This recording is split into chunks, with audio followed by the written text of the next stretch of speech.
नरेंद्र मोदी बैठक की अध्यक्षता कर रहे हैं। इसमें डिफेंस मिनिस्टर राजनाथ सिंह मौजूद हैं, तीनों सेना के प्रमुख मौजूद हैं और सीडीएस अनिल चौहान इस बैठक में शामिल। जनरल उपेंद्र द्विवेदी इस तस्वीर में नजर आ रहे हैं और इनके साथ प्रधान एनएसए अजीत डोभाल भी मौजूद हैं।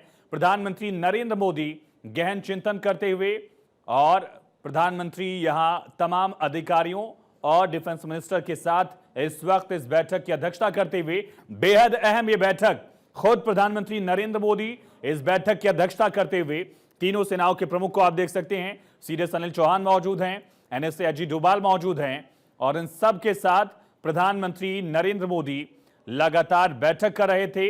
ये तस्वीरें अब सामने हैं इस बैठक की, किस तरह से प्रधानमंत्री नरेंद्र मोदी लगातार बातचीत कर रहे हैं।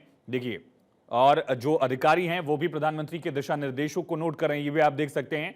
तमाम अधिकारी जो हैं, तमाम सेना प्रमुख, और ये बॉडी लैंग्वेज देखिए कितना आश्वस्त हैं सभी जो हैं। इससे भी पता चलता है कि किस तरह से भारतीय सेना का मनोबल जो है इस समय पीक पर है। और पीएम मोदी की अध्यक्षता में तीनों सेनाध्यक्ष, सीडीएस, एनएसए, डिफेंस मिनिस्टर इस बैठक में शामिल हुए हैं। 1.5 घंटे से ज्यादा वक्त से बैठक चल रही थी और ये तस्वीर जो सामने आई है उससे भी ये बैठक किस पहलू को लेकर हो रही है, ये भी संदेश यहां से। करीब 1.5 घंटे से बैठक चल रही है।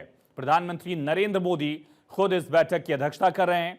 कल देर रात तक प्रधानमंत्री लगातार इंडियन आर्मी के ऑपरेशंस को मॉनिटर करते रहे। जो काउंटर एक्शन है, डिफेंसिव एक्शन है, उन तमाम एक्शंस को प्रधानमंत्री मॉनिटर करते रहे। सीडीएस और एनएसए से लगातार उन्होंने पल पल की जानकारी ली और अब एक अहम बैठक प्रधानमंत्री नरेंद्र मोदी की अध्यक्षता में, जिसमें तीनों सेनाओं के अध्यक्ष मौजूद हैं। एयर चीफ मार्शल को आप देख सकते हैं, सीडीएस अनिल चौहान और जनरल उपेंद्र द्विवेदी भी इसमें आपको नजर आएंगे। नेवी चीफ एडमिरल दिनेश के त्रिपाठी भी मौजूद हैं। सीधा रुख करेंगे, पॉलिटिकल एडिटर अदिति नागर हमारे साथ न्यूज रूम से लाइव कनेक्ट हैं। अदिति, गहन चिंतन, प्रधानमंत्री की बॉडी लैंग्वेज बेहद ही पॉजिटिव दिख रही है। किन किन पहलुओं पर मंथन हुआ होगा इस समय? प्रधानमंत्री रक्षा मंत्री की आपको दोपहर में तस्वीर देखी। अदिति, आपकी आवाज स्पष्ट नहीं आ रही, इसे दुरुस्त कराते हैं, फिर से लौटेंगे आपके पास। लेकिन उससे पहले तस्वीरें देखिए किस तरह से प्रधानमंत्री नरेंद्र मोदी इस बैठक की अध्यक्षता करते हुए और तीनों सेनाओं के प्रमुख जो हैं वो इस बैठक में मौजूद हैं। प्रधानमंत्री ने कोई सवाल पूछा, उसका जवाब पीएम को दिया गया। यानी देखिए किस तरह से प्रधानमंत्री का यह निर्देश और अफर्मेटिव रिएक्शन जो है वो डिफेंस मिनिस्टर राजनाथ सिंह का भी दिख रहा है।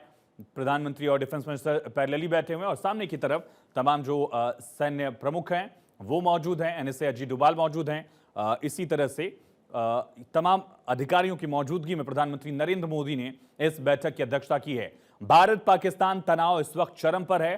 पाकिस्तान ने कल 300 से 400 ड्रोन्स के जरिए भारत के 30 से ज्यादा शहरों को टारगेट करने का प्रयास किया। उन सभी को न्यूट्रलाइज किया गया और ऐसी स्थिति में अब भारत की जवाबी कार्रवाई किस स्तर की होगी, ये बेहद अहम होने वाला है। और प्रधानमंत्री नरेंद्र मोदी इस बैठक की अध्यक्षता कर रहे हैं पीएम आवास पर। ये बड़ी बैठक। पॉलिटिकल एडिटर अदिति नागर हमारे साथ कनेक्ट है। अदिति, किन मुद्दों पर यहां चर्चा? बैठकों का दौर था, लेकिन अभी आपको बता दें ये बैठक बेहद खास ऐसी स्थिति में, जिस तरीके से लगातार पाकिस्तान और भारत के बीच में जो टेंशन्स हैं, जिस बीच में एमईए ने प्रेस कॉन्फ्रेंस करके पूरी इंफॉर्मेशन साझा की और वहीं पर ये बैठक। अब देखिए इस बैठक के पहलुओं को समझते हैं। यहाँ पर एनएसए नजर आ रहे हैं। एनएसए का जो पूरा रोल पहले दिन से लेकर अब तक का बहुत महत्वपूर्ण है और एनएसए देश के लिए हर स्थिति में इसलिए महत्वपूर्ण है क्योंकि इंटेल की रिपोर्ट जो है, और कल इंटेलिजेंस की रिपोर्ट ने ये पहले ही कह दिया था कि आज कल जब 8:30 बजे ड्रोन्स और मिसाइल अटैक हुआ तो वो कहीं ना कहीं लोकेशन पता करने के लिए, डिफेंस का रिएक्शन टाइम पता करने के लिए, रेसिप्रोकेशन टाइम पता करने के लिए और कहाँ कहाँ पर जो बारूद का जिसे बोलते हैं या हथियार का जो है, तो पूरे चीज़ें पता करने के लिए कहीं ना कहीं वो मिसाइल या ड्रोन्स आए थे। और तो ये इसलिए इंपॉर्टेंट हो जाता है कि इंटेल की अभी रिपोर्ट क्या है, पाकिस्तान क्या सोच रहा है और अमेरिका या किसी इंटरनेशनल दबाव के बाद पाकिस्तान के अंदर क्या चर्चा है। फिर दूसरी बात आपको बता दें कि तीनों सेना प्रमुख हैं। कल एक समय ऐसा आया था जब ये बात कही जा रही थी कि एक बार फिर तीनों सेना प्रमुख का कोऑर्डिनेटेड जो है ऑपरेशन चल रहा है। ये बात अलग है कि जो नभ है, नेवी है, उसका ऑपरेशन कल नहीं था और 22 तारीख के बाद भी जो तमाम ऑपरेशन हुए उसमें जल और थल जो है एयर था, बिल्कुल एयर था और मिलिट्री था। तो ऐसी स्थिति में ये पूरी डिटेल बैठक को एक अगर 4 बिंदुओं में समझे तो पहला, पूरे सिचुएशन पर नजर बनाकर उस पर फीडबैक अपडेट लेना। दूसरी बात है कि इंटेल के हिसाब से आगे की क्या कार्रवाई होगी। तीसरी बड़ी बात है कि अभी भारत के पास क्या क्या ऑप्शन है अगर एक बार फिर एस्केलेशन आता है पाकिस्तान की तरफ से।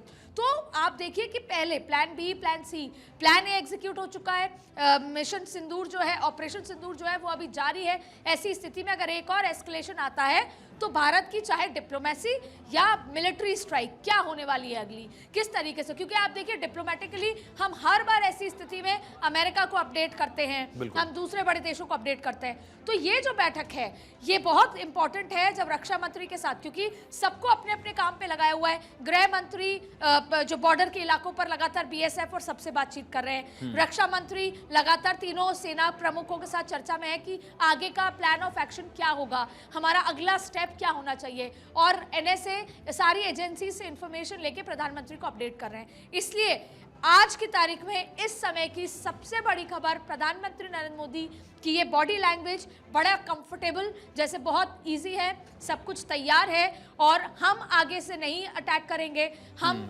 तनाव नहीं चाहते, लेकिन ये बॉडी लैंग्वेज कहती है कि अगर एस्केलेट हुआ तो हम बख्शेंगे भी नहीं। ये बॉडी लैंग्वेज का कंफर्ट, ये डिस्कशन, ये साफ एक संदेश देने के लिए है और फिलहाल तैयारियां जबरदस्त है, यानी कि ये कहें कि हमने कुर्सी